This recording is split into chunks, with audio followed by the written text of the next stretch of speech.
लेकिन ये सारी बातें काफी को पता है। चौधरी परवेज इलाही कोई नए सियासतदान नहीं है, जीरक सियासतदान है। उन्होंने भी ये तमाम चीजें वेट की होंगी। ठीक है, वो नहीं चाहते थे तहलील करना असेंबली, लेकिन कल बैठे ना खान साहब के हमरा, अनाउंसमेंट के वक्त बैठे, यानी कि वो उनके साथ हैं। मैं भी परवेज इलाही साहब को जानता हूं अच्छा। और मैं उनकी तबीयत के मुताबिक ही आपको बता, हाँ। ये असेंबली नहीं टूटेगी। अच्छा। खान साहब इस सूबे के चीफ एग्जीक्यूटिव नहीं है।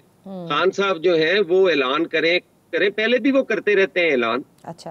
ये कौन सा तरीका है? 23 तक डेट दी है, ये डेट दी नहीं है, ली है तारीख, अपनी फेस सेविंग की तारीख ली है। अच्छा। ये उन्होंने कोई डेट नहीं दी कि वो उस दिन तोड़ देंगे।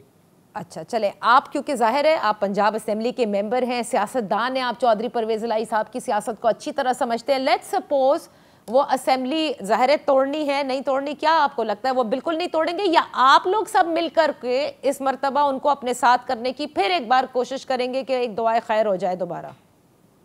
देखिए, सियासत कर रहे हैं, हम भी साथ करने की कोशिश करेंगे और वो खुद भी अपने बचने की कोशिश करेंगे।